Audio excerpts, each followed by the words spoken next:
All right, let's talk about that. Yes, this is where I think we can nerd out a little bit. Let's keep it as non-nerdy for our audience, but also for me. So let's see.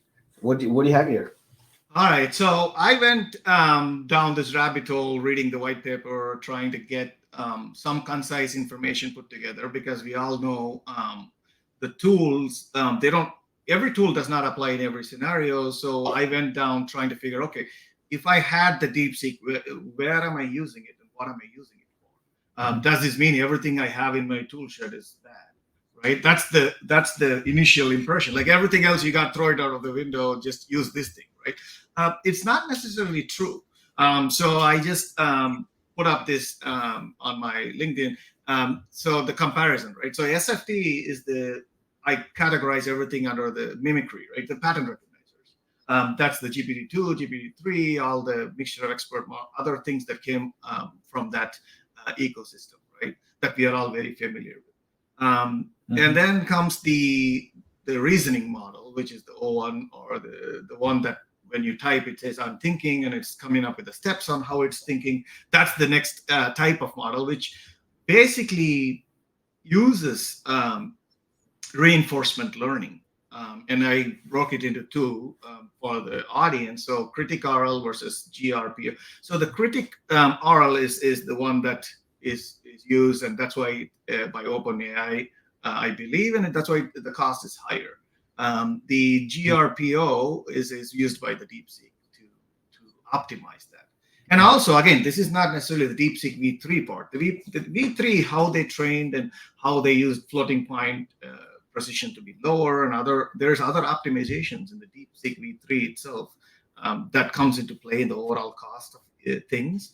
But I'm trying to eliminate, just like you eliminate the pre-training cost and calculate how much is it for fine tuning. In this case, you're eliminating the DeepSeek V3, which is a mixture of expert model that they trained, and then now how much does it take to get the reinforcement learning part? So the cost is also, there's too many building blocks there, which are conveniently eliminated. If you want to include it, it's like accounting, right? Do you want to include it or not? I don't know. So Got it. So that's why I tabulated it based on consistency, creativity. Guardrails has been a big issue with the SFT because we know they were putting patches and patches on top, trying to make it shut up, right? And you can see one of the first things that came out DeepSeek, like, oh look, it thinks and it shuts up itself, right? You can see on Twitter it'll print and then say, oh, I can't talk about it, right? Things like that.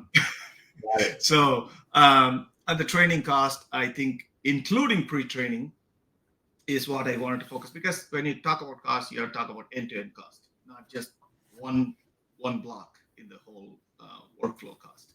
True. And the deployment cost. So that's pretty much the table. So I thought that'll be really useful for someone to look at. So if I'm looking at this, so I'm trying to understand the difference between the DeepSeek model when it comes to, let's say, the training costs. I know you said a little bit more. Let's talk a little bit more about it. So what are you saying is that RL, I'm assuming, is reasoning. What does RL stand for? The reinforcement learning. Reinforcement learning. Sorry, reasoning learning is what I say. Okay, so it's basically a reward-based. Yeah, it's a reward-based. Just for the sake of clarification, it's a reward-based learning system, right? So you set up your environment, you set up your policies, and you say these are the rewards, and the system goes exploring the environment, trying to maximize the reward, right? So essentially, you get rewarded for things that you do right, and just much like real world, you get penalty for things you do wrong, and eventually it learns to optimize the path to get the most reward possible. Got it. So that is almost like I won't say trial and error, but the reward learning system is a very high training cost. So but the DeepSeek you said is high, but it's fine tunes a pre-trained model, so avoids critical. So instead of starting from scratch, you're saying that it already had a pre-trained model, and then they did a little bit more training on it. So that's why it's a little bit cheaper. Is that what your so yeah showed? so essentially all of these, even the DeepSeek V3 starts out with a pre-trained data set, right? And then it fine-tunes it to get the DeepSeek V3 with the mixture of expert model, right? So there's the origins elsewhere, and then so one of the things the DeepSeek encounters is that when you look at the white paper, they explain they set up the rig where you can.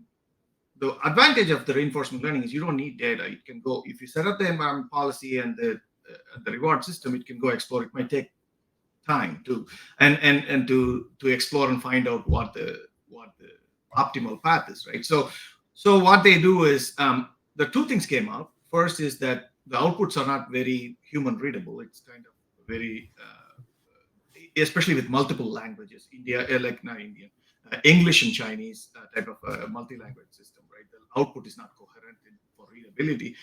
So what they did was they planted SFT fine-tuning process for readability, right? So now you go through this process. Okay, let's take this and fine-tune this so that the outputs are readable, right? The second thing also they did was there's a cold start problem. So it's almost like if you're a child learning in an environment without anybody teaching you, it takes X amount of time. If you give enough data to start with, and you go explore the world, it takes faster. So what they did was the cold start data is another thing, right? How did you extract that cold start data? There's so many 100,000, 800,000, whatever data. So this is all what people are debating. How did that data come from? Where is it coming from? Other open source systems? How did you acquire that data? So you can feed it. So the cost is lower on this because you have combination of this, right? So you have this cold start data available, so it can run faster and explore the world, right? Instead of just letting it go do it by itself. And on top of that, there are other optimizations on their NVIDIA GPUs. Probably they did. Some say they did some assembly level coding. They changed the code so they can optimize some other measures, things like that. So, got it. So if we kind of look forward into the future, right? Like we're seeing all of these models dropping, like almost feels like every day. There's, for example, with all we want to talk about, the next one is next episode maybe is in all this fun conversation about DeepSeek. What was missed was OpenAI released their own operator, which is their own agent. There's a lot of conversations about it too, and I know Claude and Gemini cannot be that far behind. I think Gemini also released something already too. So what I'm going with this is everybody's releasing something on a daily basis. So and then Facebook is giving their open source stuff too, right? So where do you see this going from? Because I still don't have a slam dunk use case for us, specifically talking for a reasoning model. It's fun to play with, don't get me wrong. You can fun give a task and go do research. It's great. But I still don't feel it's a great tool to have for my agent to do research. And some of the things I've been reading about OpenAI operator as browser based makes a lot of sense, right? For example, I think I saw an ad for a rapper kind of a company at least a year and a half ago when we started. You could go it's a little chat that pops up in the browser, and you say, "Hey, I'm trying to buy tickets to whatever Paris, and these are my dates. Can you go do it?" Then it opens up Expedia or does the searches based on it and books a ticket for you, right?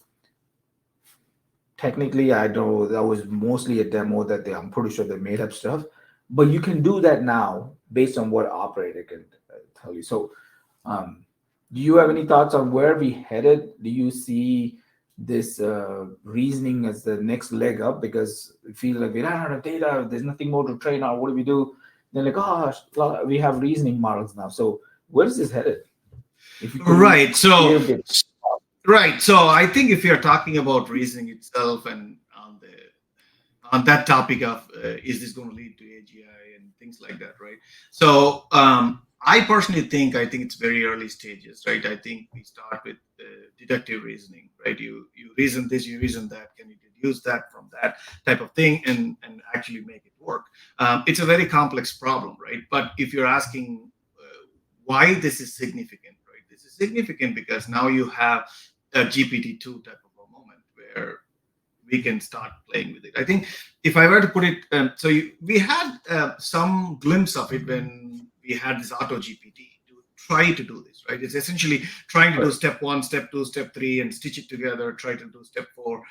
So those kind of operations where the sum of parts is the whole type of thing, conversation comes into play, and if these parts can operate in a very reasonable way, then the output is consistent, right? So those kind of operations, now everybody is emboldened to go, let's go attempt that again. Let's take a shot at that again, right? It's We call that agentic, but at the end of the day, I think that's the basics that we are trying to put together, right? That's why it's exciting. Now we spoke about agentic things, and now we are talking about how can we get the individual decisions be reasonable, and people are going to train them with their own reasoning logic to say, hey, this is how you should make that decision, and then it will consistently make that decision that way, right? As opposed to previously it was pattern recognition, and it was trying to fill in things that didn't come into. So this is a little bit more evolved than that, in the sense that you give, like I said, you have the environment, you have the policy, of the rules and rewards, and you train it, and it's a much better way to arrive at that result in a reasonable Right. way, so to call. But again, we all know the human reasoning, complex process, it is influenced by a lot of things, and I don't think Yeah. we are immediately like, oh, the AGI is achieved, like it's starting to reason. It'll take us years to, as humans, basically. Imagine how much time it took us even to learn to walk, and then 4 or 5 years before we could think small problems. So I think, to your point, it will evolve And way we have faster than we willpower, evolve. Rajni. At the end of the day, if you want to Yeah. override, we have willpower. We can override all that with whatever that thing we do, right? We have seen this happen all the time, right? People make different Okay. choices. So just to summarize, right? So I know I have some exciting things we want to do for the next. Just to summarize, so our take on DeepSeek is whether we believe how they follow are they promoting it with all the right financial information, how much it costs. To me, to summarize, it is another competitor which performs at a rate that is not it is close enough to what we want to see, but a significant cheaper rate. I can't access it now because all the demand it won't even answer now. So what I'm saying is every week there's something new coming out, whether it's the big companies, closed companies releasing or open. We are getting access to more and more people for this intelligence. So that's the good news. And if we see it continuing to go that way, we just have to kind of look at where the market's headed, and as an entrepreneur, look at things instead of being afraid of, oh my God, it's going to take our job. Like, how do I incorporate that in the daily things you do, whether it's even your emails, whether you're creating business plan. My kids use it now all the time to, when I ask them to create a newsletter, they used it to refine the word. So there's things you can start using, getting used to it. And again, some of the conferences I attended, that's what they're talking through, right? Nobody's talking about replacement. They're always talking about human in the loop, because that's where we are in this stage, and I see that's where we will be for a few. We're not going to let a machine, even as intelligent as it could be, make decisions without a human overseeing. Two reasons: one, we don't trust the thing, but if you have to sue somebody, it has to be a human. So it's for two reasons. We need some said throat to choke, for lack of a better word, right? So I don't see us getting past that for a little while. So that's where we are. But what I want to do in our future, Mal, just to kind of set the stage, is I know there's a lot of um, I'll call it the thresholds that talk about, oh, it can pass the LSAT test, it can pass the GRE. You and I are not using for writing for tests. Nobody's going to use it for it. So let's think about some real world use cases. We can put some of these models as they're coming through and give our own perspective on, okay, it does really well on creativity, on reasoning, it does this for things that you and I could possibly use or entrepreneurs could use. And I think that'd be a better way of evaluating these models rather than whichever marketing material each company is presenting. So I think I'm excited about trying that and sharing that with our audience. Any closing Absolutely, thoughts, Rajini. Balaji? Yeah, closing thoughts. Yes, the 671 billion um, model may not be accessible because of whatever attacks are going on, but I'm sure Microsoft is going to host. But the ones that we see on the Hugging Face and other places, a distilled version, basically, they have asked the 671 billion model 800,000 different reasoning tasks, and they have taken that and they have fine tuned regular Mhm. models. pattern recognizing model. So that's, we have access to that. We can play with it to see what it produces, right? But yes, you're right in the sense we don't have access to the 671 billion model yet. The second, on the thought of benchmark, we have debated this. It's almost, these benchmarks are, to me, I am trying to rephrase it. It's like a IQ test plus a open book test combined. That's what I see that. Now, when you pass that and get high flying, does that make you the smartest human being on the planet? I don't know. I don't know the answer to that, because majorities of these rigs, the tests, and they are constructed in certain way to filter and to see who rises to the top, not necessarily. Again, you know what I'm trying to say. Who's smart? Yeah. Yeah. So maybe we can come up with some simple puzzles for them to for the all these things to solve, which we use. So to me, I'm more interested in not theory but real world use cases. Let's come up with some options, and other people are doing these, so maybe we can distill some of that and share with the audience. So again, there's never a dull day in the world of AI. So we definitely have done a deep dive into DeepSeek, and we will be back with more information. Until then, so you guys have a great day. Thanks, everyone.